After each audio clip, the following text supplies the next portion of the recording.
Good morning, YouTube. Today is Friday, May 3rd. We got a horsey race tomorrow, boys.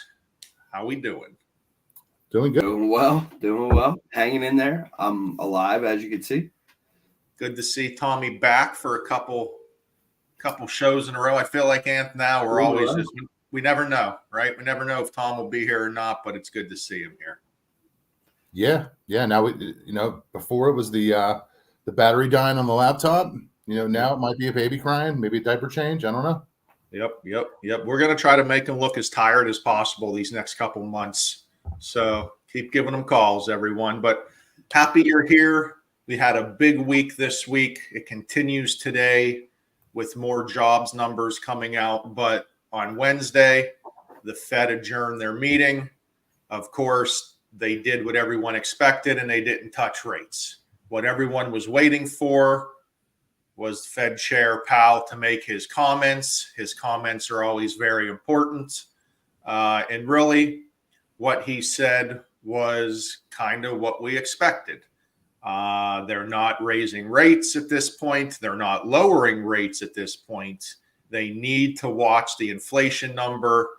The Fed's not going to do anything until the inflation number comes down. And he did again say rates are going to be higher for longer. I think all of us can agree at this point, I don't think we're having any rate cuts in 2024. I mean, frankly, at this point, with inflation numbers still going up, we're now in May.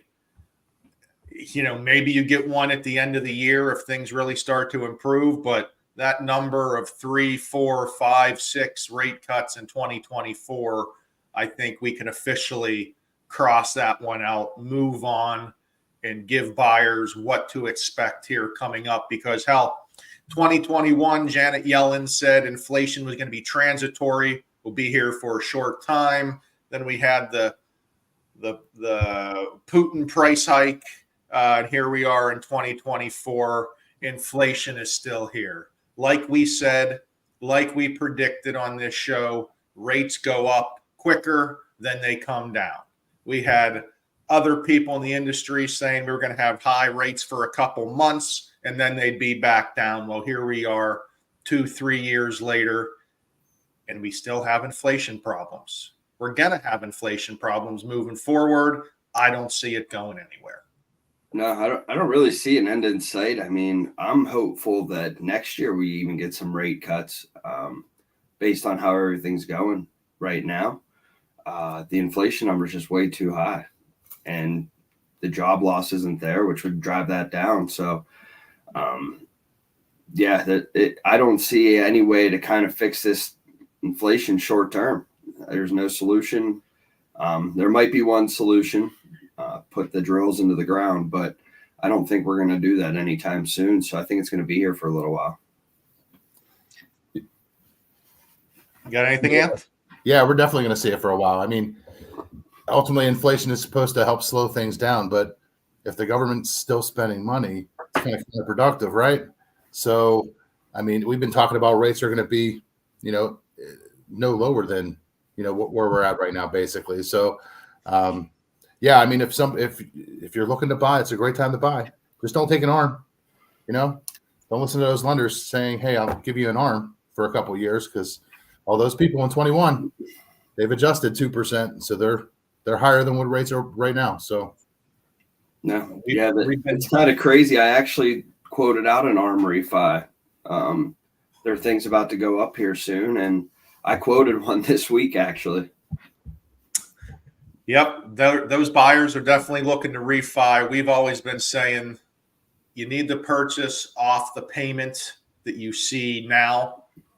If rates get better, you can refinance and better yourself, but you can't purchase a home hoping that it's going to be better down the road. Yeah. Be quite frank, I don't even know why they met this week. Nothing happened. Well, they have to meet, Tommy. So now here's the flip side. We had the Fed talk. Now we got jobs numbers today. This is, again, going to be a big number that could potentially change rates.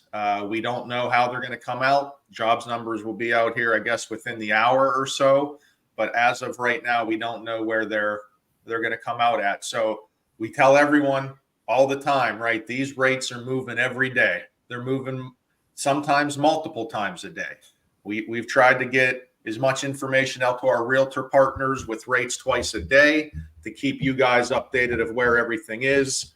Because right now it's just an ever-changing market where you may have gotten pre-approved on Monday, and now on Friday that rate it's going to be different than what it was Monday.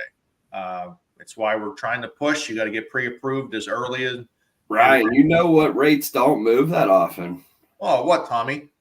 PHFA rates, the bond rates, K-Fit, and some of those KHL programs. Those don't move, and they're still in the fives, folks. That is true. We do work with PHFA, that Pennsylvania Housing Finance Agency, that have great state bond programs. They're going to move different than that secondary market. So we will continue to highlight those programs.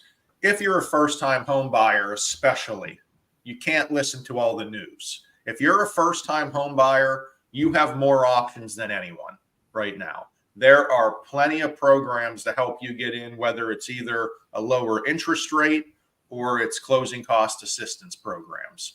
If you're not a first-time home buyer, I would say take all that equity you're getting for selling your home, because it's a boatload. Usually it's not that much, and put it towards your second home, or use it to buy down your interest rate.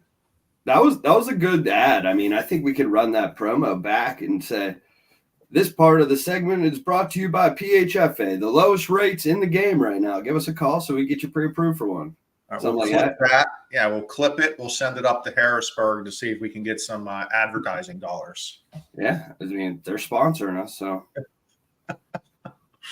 But yeah, I mean, talking rates, we've been 2 years now of higher rates, and Anth is pulling up now our wonderful candlestick chart. And this is for the whole year so far. This is year to date. Left of the chart is January 1st. Right of the chart is today. Lower on the chart, higher interest rates. So remember, in December, we were expecting this chart to look opposite. Everyone thought all the numbers were saying the Fed had inflation coming down, rates were going to lower, and just frankly, rates have steadily gone up in 2024. Where ever since you started talking about that golden cross, tell me about it. It's a wooden cross now. Listen, Tom, economists, the Fed, weathermen, they all have the best jobs in the world, because they can tell you wrong information and then just adjust as they go. So we were going off of the information we were told. Sometimes the experts are wrong. So it'll be that one time in history where we got golden cross and went down. So now they can mention it every time. Well, I think in 2024, everyone on the screen can predict you're not going to see a giant drop in rates in 2024. Expect them, hope that they stay where they are. We don't want to see anything nearing that 8 number. And there's people out there predicting they're going to 8. I'd rather see 5% than 8%. But again, you can't spend money as a government willy-nilly and not expect there to be a consequence to that. There is absolutely a consequence, and we're all paying for it. It's called inflation. I don't have any other way to put that, but in my eyes, from economists I listen to, there's only one person out there that can cause inflation, and that's G.I. freaking Joe, and that's the U.S. government. We don't cause inflation. Companies don't cause inflation. The government causes inflation, and that's what we're seeing here today in 2024. No, I think too. I mean, we just want them to remain steady. If they stay around that 6% mark, there's a lot of buyers in the market that's still going to help for the inventory that's out there as well. If they drop to 5 or something this year, I think we got a bigger problem than mortgage rates on our hand. I think that would mean we go into a full world war or something else is going on of that nature. So that's not necessarily what we want to see either. Yeah, I at this point, I don't see that happening. There's no. The world would almost have to end, I think. Yeah. You got to expect rates. I mean, if you're a home buyer, if you're a real estate agent, you got to give real information, and you got to expect rates to stay around where we are right now. I don't see any giant change up or down here going forward, but we're here to keep you up on any news that comes our way. Yeah. Sounds like a plan. Make sure you guys get your umbrellas and rain jackets out this weekend and into next week. We're looking at a nice 5-day monsoon coming through the Berg. There we go. Tom gives babies. He's now a weatherman. All right, boy. You said it's the easiest job out there, baby. I said it's the only job you can say something wrong and just be right. But have a great weekend. Rates and forecasting weather on here. If you need anything over the weekend, give us a call. See you guys later. See you guys.